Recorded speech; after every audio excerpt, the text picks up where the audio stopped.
So it seems to me that the Ugandan model is working very well. Yes. So are they being replicated in other refugee scenarios? It's working very well, but it's not cheap.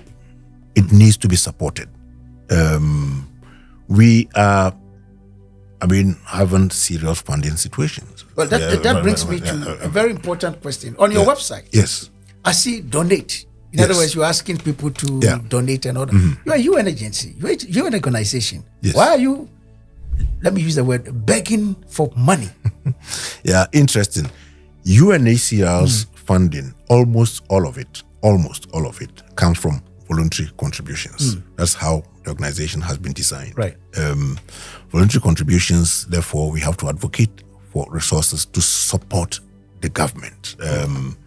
But unfortunately, we have the same donors who are supporting all the humanitarian operations around the world. Yeah. So whenever there is a new situation like Gaza, for example, like Ukraine, it's like taking from one pocket and putting it in the other. Robbing Peter to pay Paul. Exactly. But we have to remind everybody that not to forget about the old protracted situation. Right. Because until we solve the root causes of such problems, refugees will continue to flee. Right. In the last 2 years alone, about 300,000 new arrivals have come to Uganda. From where? From the DRC, from South Sudan, from Sudan. We have from Eritrea, from Somalia. They are coming. I'll come back to that. Yes, let me ask a very interesting question. Yeah. Can the young African would say just $1? Can he also donate to UNHCR? No amount is too little. And if they do, what do they get in return? Do you give them like plaques or? If you are donating, you will be recognized. How is the recognition done? Yeah, we have, those who donate significant sums of money, we have visibility items, for example, to make them visible. That donated by this, we have it on our website. Right. We have it in our briefing kits and everybody, and we acknowledge and thank them for donating generously to the cause of UNHCR. Yes. So in the African can also donate? Yes, but we have a criteria. Okay, what's the criteria? Because you cannot take money from everybody. Okay. It has to be clean money. Of course. Yeah, it has to be clean I'm talking money. about the average African that is, let's say, well, I want to share my lunch with refugees, but it's in the form of, let's say, 50 cents. We would have to do some due diligence to ensure that support is not tainted in any way at all. At all. Because, yes, we need resources, but it has to come from the right sources. Okay. I didn't click the donate to see what the details are. So, because then what you are saying means that if I click donate, it might not necessarily mean put my credit card there and then just donate. There are small sums that can be donated. Right. For clicking the links. The link there. When you sleep, you've been in HCR for more than maybe. It's for 30 years. 30 years, yes. 3 decades. Do you ever see the end of these problems on our continent? In other words, if the problems were solved, you'll be out of a job. Of course.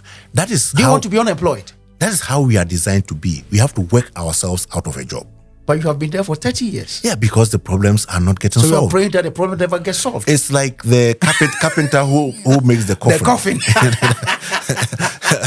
So to speak. No, on a serious note, yes, you wouldn't, nobody would want to see. Let me tell you one thing. I will not say I was born humanitarian. Sure. I became humanitarian. Through my experiences, what I've seen, the atrocities around the world and what it causes. I was in Ghana when the Liberians came. Exactly. Nobody in their right senses would wish for this to continue. Pregnant women and old people. Exactly. Every sane, normal, well-meaning citizen would not want to see refugee numbers increase or the number of displaced increase. So we are supposed to work ourselves out of a job. Before UNHCR, I was working elsewhere. I would have been doing something elsewhere if I wasn't in UNHCR. Sure. So it's a shame that the numbers continue to increase.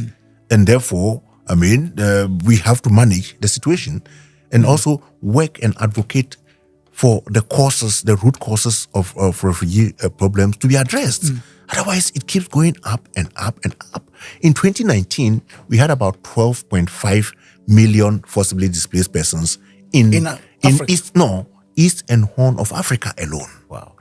Today, or last year, as of last year, we had about 15.5, nearly 3 million more newly displaced persons in a period of 5 years.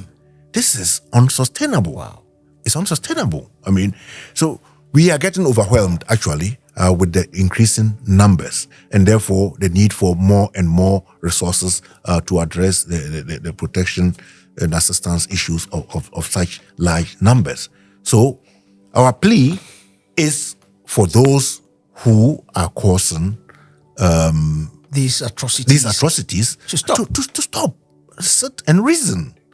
We are kind of mortgaging the future of the yet unborn through all that we are doing.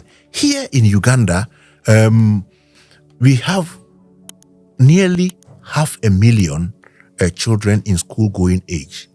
Only 55% are in school. Where are the rest? And because they are idle, then they are easy recruits for subversive activities.